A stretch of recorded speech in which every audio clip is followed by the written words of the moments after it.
Bismillahirrahmanirrahim. Assalamualaikum warahmatullahi wabarakatuh. Perkenalkan, nama saya Sofa Qurrata Ayun dari jurusan Bahasa dan Sastra Arab. Di sini saya akan menjelaskan tentang sejarah pramuka dunia dan Indonesia.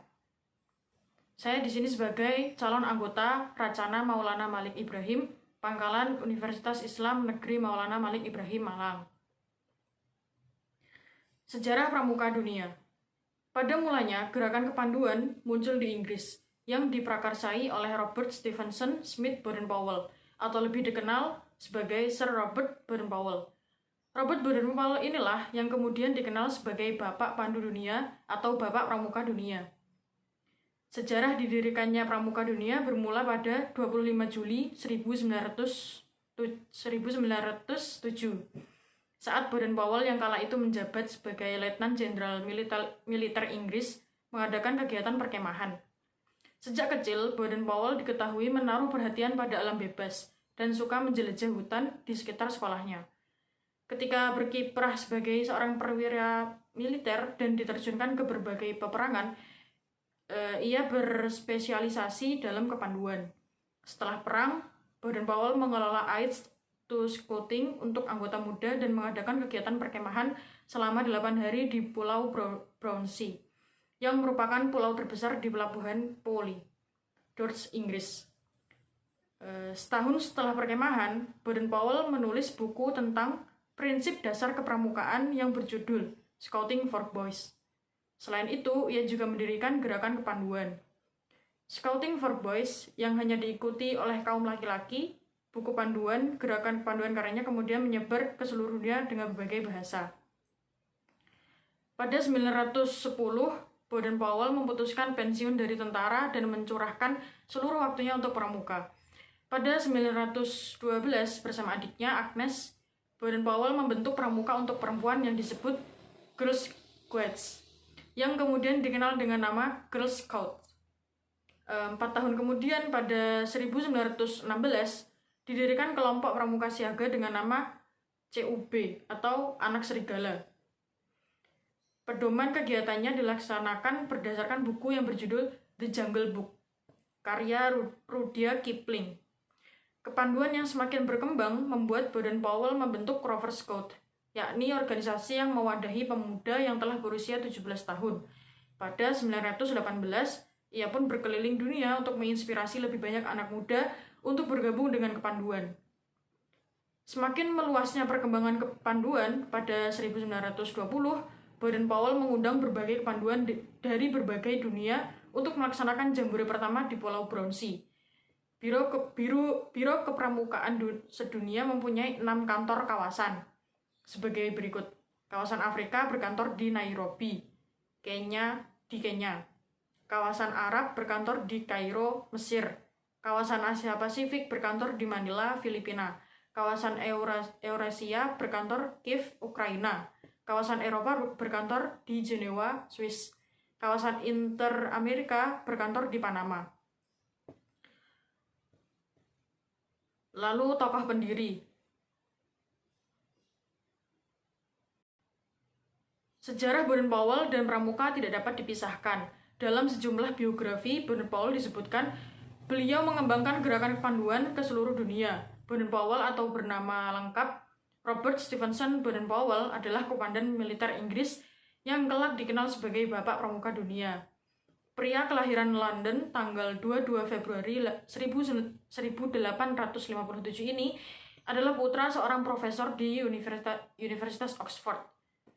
Baden-Powell adalah anak ke-8 dari 10 bersaudara. Usianya baru 3 tahun saat ayahnya meninggal dunia. Alhasil, ia dan saudara-saudaranya dibesarkan oleh sang ibu, Henrietta Powell. Henrietta Powell bagi Baden-Powell bukanlah sekedar ibu, tetapi juga guru. Sebab Baden-Powell pertama kali menerima pendidikan dari sang ibu sebelum melanjutkan pendidikan di Rose Hill School. Baden-Powell lalu mendapatkan beasiswa di Charterhouse School, salah satu sekolah paling bergengsi di Inggris. Ibunya selalu mendorong anak-anaknya untuk selalu bersemangat mempelajari keterampilan baru. Baden-Powell pun senang mempelajari piano dan biola. Di Charterhouse School, Baden-Powell mulai tertarik dengan alam bebas dan ia sering menjelajahi hutan di sekitar sekolahnya untuk melacak satwa liar, bahkan menangkap dan memasak kelinci. Suatu kali, ia pun berlayar mengitari pantai selatan Inggris dan berpetualang bersama saudara-saudaranya. Di sisi lain, Baden-Powell juga senang mempelajari kerajinan tangan yang kelak berguna bagi dirinya di kemudian hari. Baden-Powell tidak dikenal sebagai anak sekolah yang berpikiran akademis. Namun saat mengikuti ujian militer, Baden-Powell berada di urutan kedua dari beberapa ratus pelamar. Saat berdinas di militer, Baden-Powell menuju India dengan resimen barunya. Sebagai perwira muda Angkatan Darat, dia mulai melatih prajurit lain untuk keterampilan yang penting bagi mereka. Dia mendirikan unit kecil atau patroli yang bekerja bersama di bawah satu pimpinan. Setelah di India, Baden-Powell ditugaskan di Balkan, Afrika Selatan, dan Malta. Dia mulai mendapat reputasi saat kembali bertugas di Afrika pada awal Perang Boer. Baden-Powell pun diangkat menjadi letnan jenderal dan memimpin garnison Inggris yang mempertahankan kota Mafeking melawan sekitar 5.000 tentara Boer. Baden-Powell kemudian diangkat menjadi pahlawan nasional karena mampu menunjukkan keterampilan, keberanian, dan kecerdikannya yang ditunjukkan tentara muda di Mafeking dalam Perang Boer. Selain itu, Baden-Powell juga menemukan bahwa buku pegangan kecil yang dia tulis untuk tentara telah digunakan oleh pemimpin muda dan guru di seluruh negeri untuk mengajarkan observasi. Keterangan baru itulah yang menyebabkan dia diundang untuk berbicara di pertemuan dan rapat umum di seluruh Inggris. Pada tahun 1907, Baden-Powell menyelenggarakan acara camp eksperimental di Pulau Brownsea untuk menerapkan idenya. Dia mengumpulkan 22 anak laki-laki, beberapa anak karya dari sekolah swasta, dan beberapa dari rumah kelas pekerja yang biasa. Mereka kemudian berkemah. Ini adalah gerakan awal pramuka. Kemudian pada tahun 1910, tepat saat usianya 53 tahun, Baden-Powell mengabdikan hidupnya pada gerakan pramuka. Ia berkeliling dunia untuk menginspirasi lebih banyak orang muda untuk bergabung dengan kepanduan.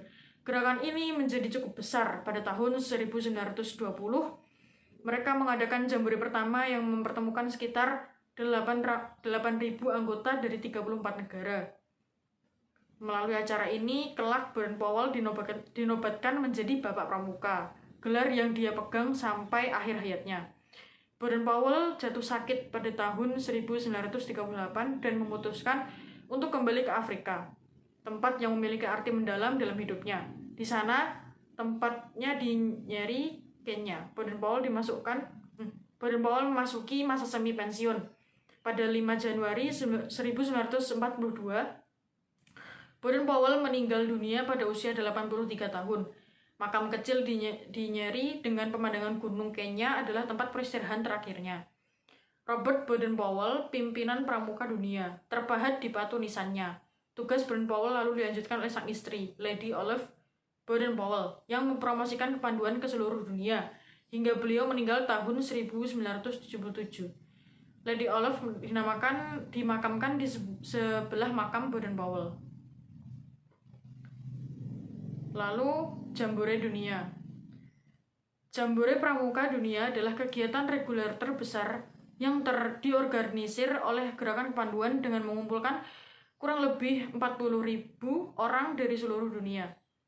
Kegiatan ini berfokus pada kegiatan pendidikan untuk mempromosikan perdamaian dan pemahaman. Ada banyak aktivitas di Jambore Pramuka Dunia. Jambore Pramuka Dunia berlangsung setiap 4 tahun sekali di beberapa negara yang berbeda. Jambore Pramuka Dunia pertama kali diadakan pada tahun 1920 di Inggris. Pada tahun 2011, Jambore ini diadakan di Swedia dengan tema Simply Scouting. Jambore yang berikutnya akan diadakan pada tahun 2015 di Jepang dengan tema A Spirit of Unity, yang berfokus kepada kehidupan sehari-hari dan interaksi di perkemahan. Peserta yang harus ikut dalam Jambore ini adalah peserta yang berumur antara 14 sampai 17 tahun pada saat kegiatan berlangsung. Apabila ada yang berumur 18 tahun atau lebih, maka akan berperan sebagai tim pelayanan internasional atau staf sukarelawan. Sejarah Pramuka Indonesia. Awal terbentuknya organisasi pramuka di Indonesia ditandai dengan berdirinya organisasi milik Belanda bernama National Panvinders Organisatie NPO di Bandung pada 1912. 4 tahun kemudian Mangkunegara 7 membentuk organisasi kepanduan pertama yang bernama Javanse Panvinder Organisatie JPO. Terbentuk JPO ternyata memicu munculnya gerakan nasional lain yang sejenis seperti Hizbul Waton pada 1918, Jongjava Padvinderij 1923, dan Nasional Padvinders. Melihat fenomena tersebut, Belanda mulai melarang keberadaan organisasi kepanduan di luar miliknya yang memakai istilah Padvinder. Oleh sebab itu, KH Agus Salim secara resmi memperkenalkan istilah pandu atau kepanduan untuk organisasi kepramukaan milik Indonesia. Pada 23 Mei 1928, muncul organisasi bernama Persaudaraan Antar Pandu Indonesia (PAPI) yang beranggotakan organisasi-organisasi kepramukaan Indonesia antara tahun 1928 sampai 1935. Gerakan kepanduan Indonesia semakin banyak bermunculan seperti Pandu Indonesia, Padvinders Organisatie Pasundan, Pandu Kesultanan, Sinar Pandu Kita, dan Kepanduan Rakyat Indonesia untuk menggalang kesatuan dan persatuan. BPI Badan Pusat Persaudaraan Kepanduan Indonesia BPPKI mengadakan kegiatan perkemahan kepanduan Indonesia Omom Perkino yang dilaksanakan antara 19 sampai 23 Juli 1941 di Yogyakarta.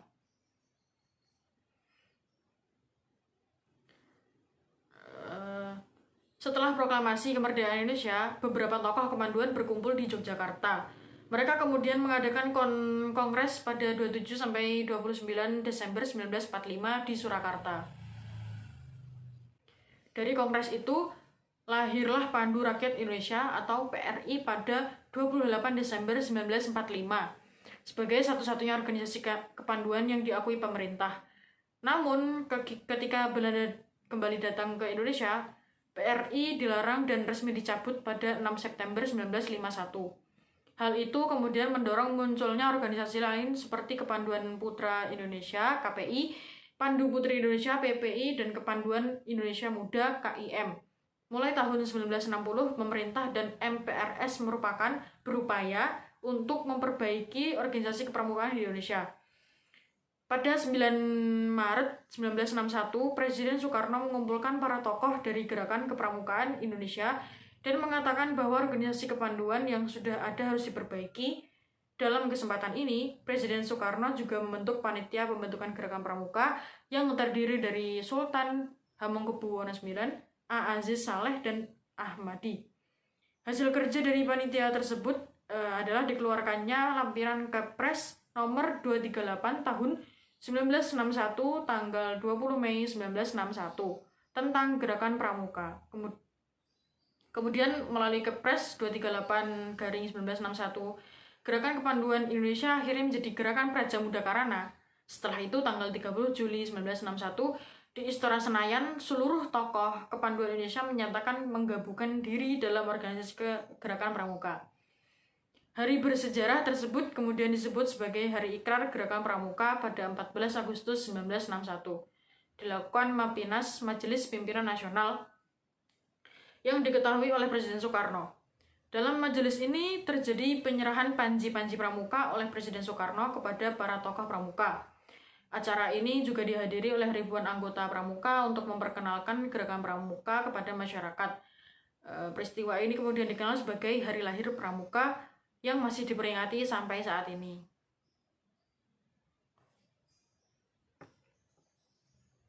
Lalu tokoh-tokoh pramuka Indonesia. Sri Sultan Hamengkubuwono IX yang sejak anak-anak aktif dalam kepanduan. Pada 1960 ditetapkan menjadi Pramuka Agung pada 1960. Hingga kemudian hari ditetapkan sebagai Bapak Pramuka Indonesia.